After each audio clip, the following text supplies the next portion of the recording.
Hello, it's Webs here. It's time to reflect on some thematic themed cards that Shaman has access to.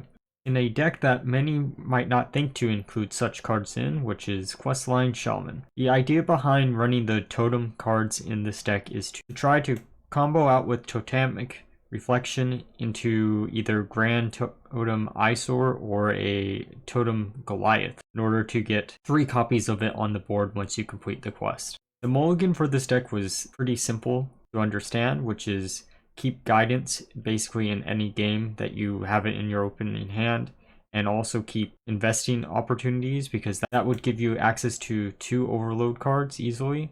Also, keeping a copy of Perpetual Flame against an aggro deck would be very beneficial in most games, so you could clear out the board quick and easy. Now, with that being said, let's get into the games. Alright, let's get into game 1 against Rogue. I'm assuming this is probably going to be some type of Miracle Rogue, since Questline hasn't really caught on yet.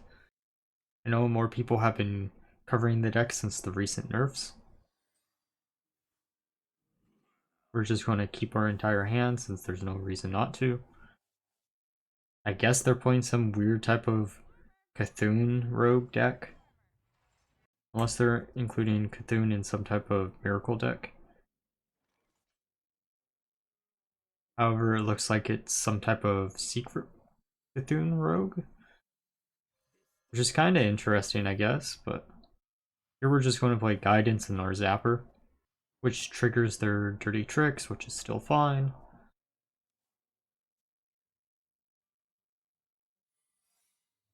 And I'm assuming that's either going to be another Dirty Tricks or it's going to be a Plagiarism. Oh, I guess it's some type of Shuffle Rogue. I know that's been kind of floating around recently too. Here we're just going to draw into a Overload card. Perpetual Flame will be good for next turn. They're going to draw 2 minions and give them stealth. They're going to generate a random card here. And then Shadow Step it back, and I think they'll generate another card, if I remember right.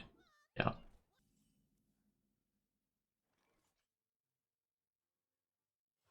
Now we're going to coin out the Goliath to complete our first step of our quest.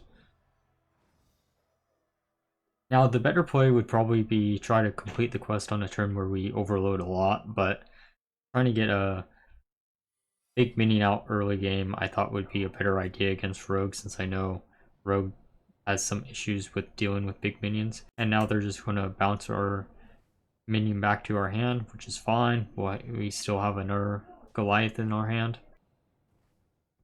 Then they're going to bounce back their minion, which is very weird. Going to play the Perpetual Flame, hope it's not a counter spell, which it isn't. Clear out their board. Is another Wind Portal, which is almost just as bad, but still kind of fine. We're going to draw an extra card off of Mana Tide.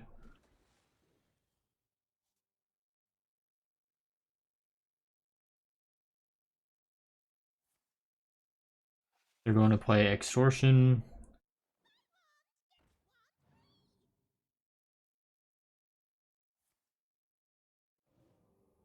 Now this is a very interesting style of deck. I just don't see how it wins games.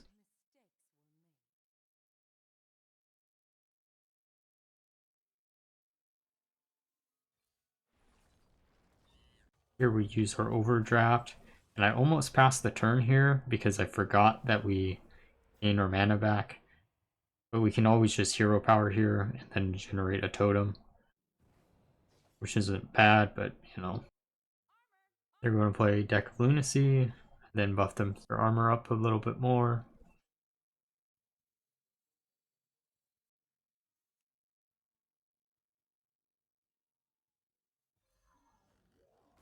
We're just going to play our Goliath and then our Guidance. And of course grab both spells. We get a 3/3 Elemental with Taunt.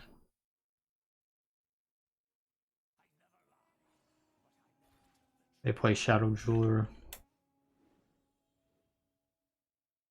I both love this card. I love playing it, but I hate playing against it because it just generates a bunch of secrets that you don't know exactly what they're going to be, which can be very annoying to deal with.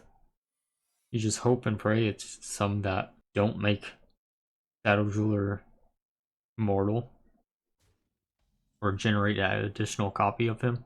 But here we have the answer for it, which is devolving missiles.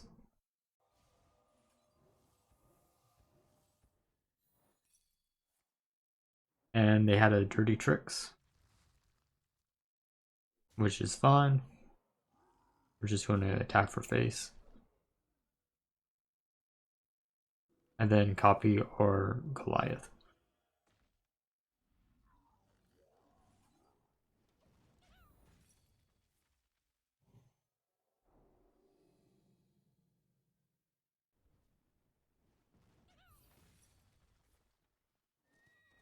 Oh no, they got a savior. What are we going to do? It's not like that's actually going to help them that much this turn. Sure, they can kill our 3-3, but we can easily kill 3-4 next turn. The additional taunts are kind of annoying though. And they kill one of our 7/7s, still fine. We're almost actually done with our quest, which is great.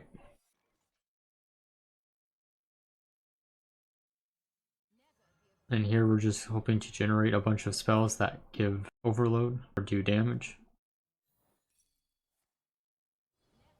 They're going to copy our 3-3. We're going to kill one of their taunts, then we're going to lifesteal the other one, and then generate another card.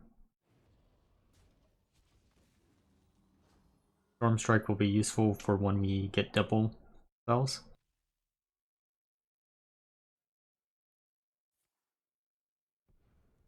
I really don't understand how this deck wins.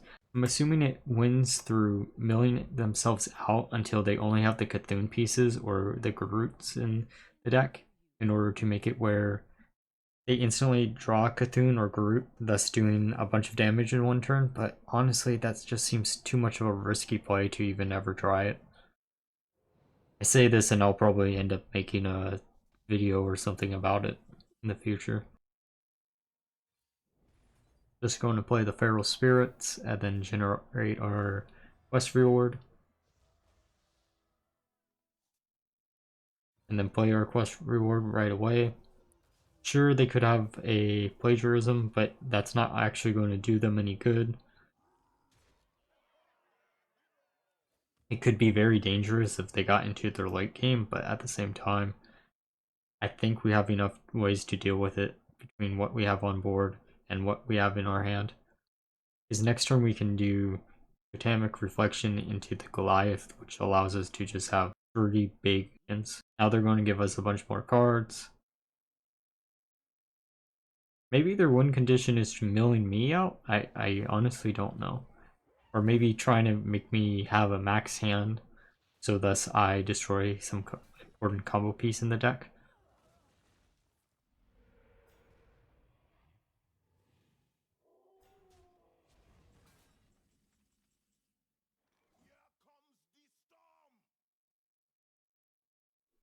Here we're just going to do some board clearing, make some space for eyesore. Then we're going to reflect the eyesore and get 3 eyesores. See, this is the exact combo that I wanted to pull off with the deck at one point. Like, there was honestly no other reason why I would run in a deck like this. But I was so happy to pull off this combo at least once. There honestly isn't much they can actually do here. They can try to clear out the board, but we still have plenty of answers in hand. And as long as one eyesore lives, our totems are just going to get buffed up even more and more. Sure, they can kill 2 of the eyesores here, but the third one will still live.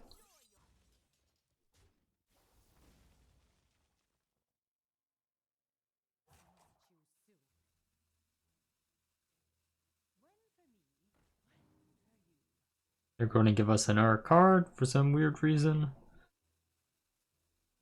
I think they think that's giving them card advantage, but it really isn't. Deck of Lunacy is also a weird card to even ever play. It's funny that they got it while they were rogue, though.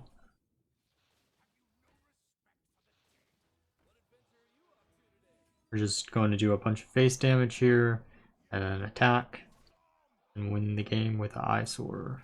Alright, time for game 2 against Priest. Probably going to be some type of Shadow Priest. Though I have been running into a bunch of more Questline Priests as of recently, which is honestly kind of weird, but it is what it is. I don't know why anyone would put them through that headache of running that type of deck. Just going to play our Questline, and it is Shadow Priest. Not really a shock at all.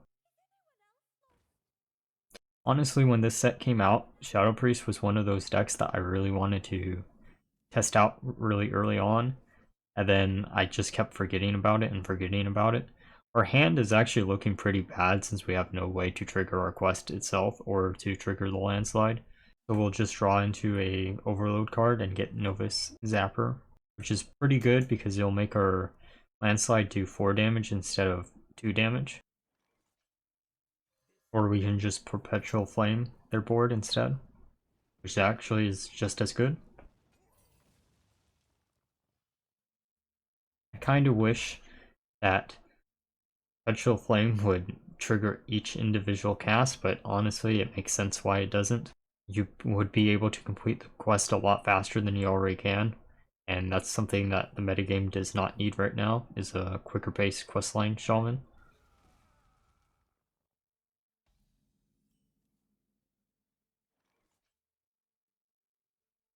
The deck is definitely one of the more fair feeling questlines to play against. But if you gave it any more of a boost than it already has, it would feel awful to play against. Hell, people are still running Elemental Shaman over this questline. That's how fair it feels comparatively. Even after the Elemental Shaman nerfs.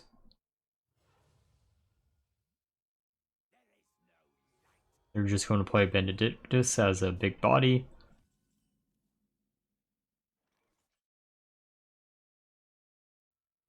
Now here we can do some weird shit, or we could just not do the weird shit. We're just going to copy the Totemic Reflection.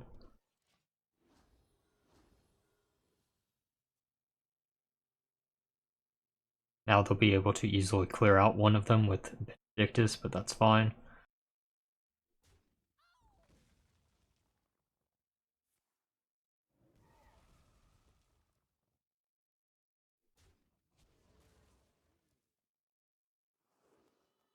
Robes of Protection. I get why that card's being ran, but I don't like it. This is probably one of the decks where it matters the least in matchup, but I really don't like seeing that card.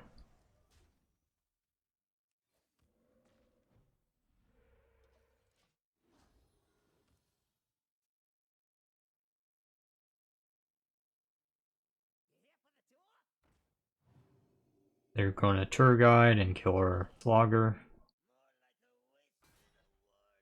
Play a Homunculus.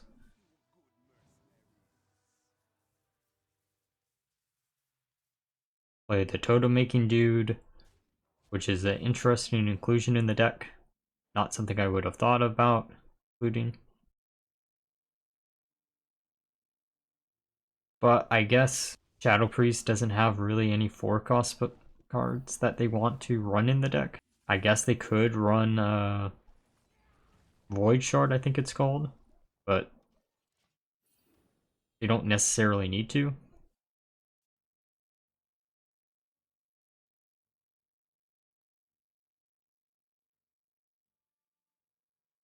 We got a board of Totem Boys that will probably die pretty quickly, sadly.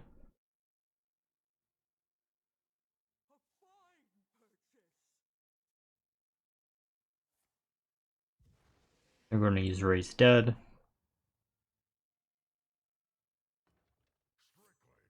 Get a Stalker back. And another Golem Shaper.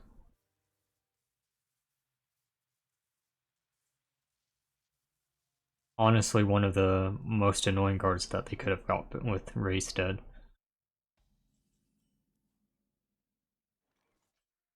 We're going to invest and draw into a Lightning Bloom, which does absolutely nothing for us, and we're too early game for us to try to push our quest even further.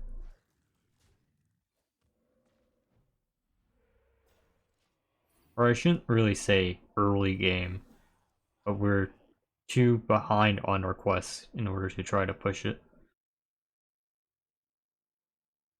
If we were on the last step and we only needed one left, sure, we could have pushed it and then played our quest reward, but there's no reward for pushing it and wasting a Lightning Bloom right now. Another Homunculus. And now they're going to buff up their board.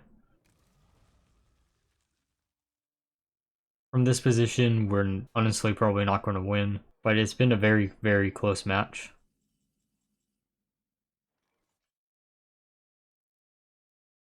We're still only one off, which sucks.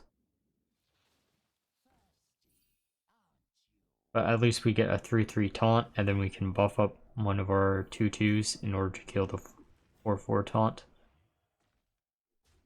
And we can just go face instead of worrying about clearing out a minion. And we even have a 4/4 with Rush, so we can clear out the 4/4.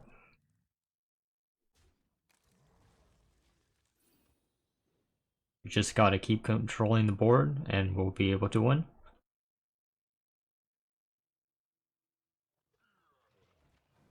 And then they draw 2 cards off of a golem that they created that has lifesteal, which is not good news for us. The Neophyte also isn't good for us since we're questline.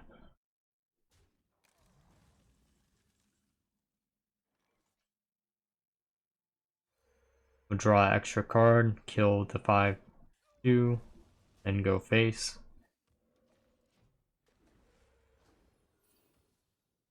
Then we'll get Guidance.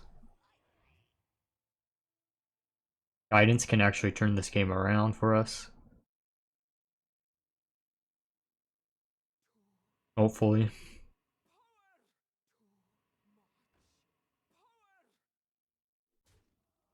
But they get perfect lethal with the 2 void touched attendants.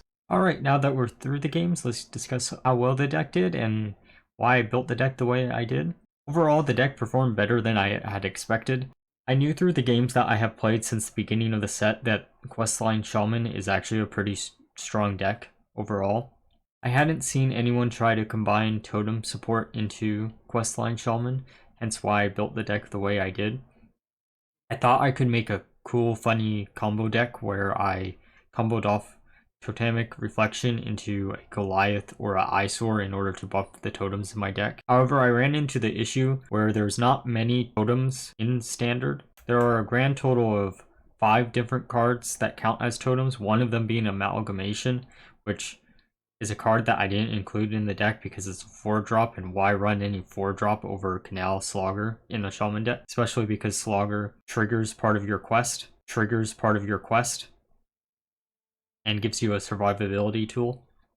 With that being said though, the deck was still fun to play. I saw getting comboed off with a Totemic Reflection under the quest reward for Quest Shaman, where you double your spells, was a really funny way to win some of the games. You could buff up your Goliaths to being super, super big, and a lot of the decks in the current meta couldn't deal with them. But that wasn't the case most of the time. Most of the time, you were just winning off of standard Questline Shaman shenanigans where you would do a bunch of damage to their face in one turn. The card that probably felt the most awkward in the deck to use was Overdraft, which is honestly a pretty good card for Questline Shaman. It's just most of the time when you drew into it, if it was in your opening hand, if you were not careful, you would accidentally play it when you completed your first quest reward, and then it would do 0 damage and it was just basically useless. I know that's definitely something that I did multiple times, which was my own fault, but it is what it is.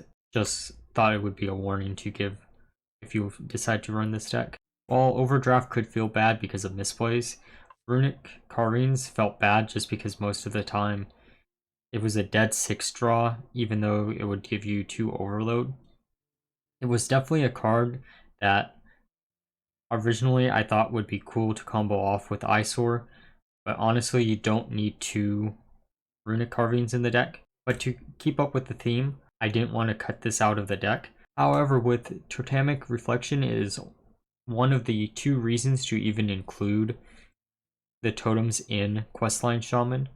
Sure, it's not that good of a payoff, and I wish totems had a better payoff, but sadly they don't.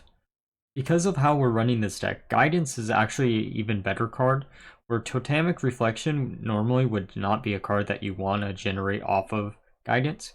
It actually becomes an alright card, since you can then use a copy on a early Eyesore or maybe a Totem Goliath, allowing you to create board presence in which the opponent has to deal with it quickly, or they'll get overwhelmed by the few totems that you do have in the deck. Novice Zapper was also another card that was kind of awkward in the deck since you're not running Lightning Bolt in order to combo off with this early game. However, it does serve its role in the deck since it's your only 1-cost minion, and it also will combo off with Perpetual Flame in order to board clear minions that have 4 HP, so I did not want to cut it in the deck. Overall, I would say if you have access to most of the cards in the deck, go for it, especially if you want to mess around with the totems that are currently in standard format. Honestly, this is probably the best way you're going to get any use out of the totem cards currently in the format, and it's unlikely for us to see any new totem cards printed in the mini set that's coming out because of the location of where this set and the mini set takes place. To no one's surprise, the Alliance kind of lacks any opportunities for new totem cards to be printed. Sure, the Alliance does have Shamans in their ranks, but historically speaking, Shamans have been more of a board theme, which means we'll sadly probably have to wait till the next set in order to see any type of support for a totem deck. But if you enjoyed the video, please don't be afraid to leave a comment down below, like and subscribe. And until next time, bye bye.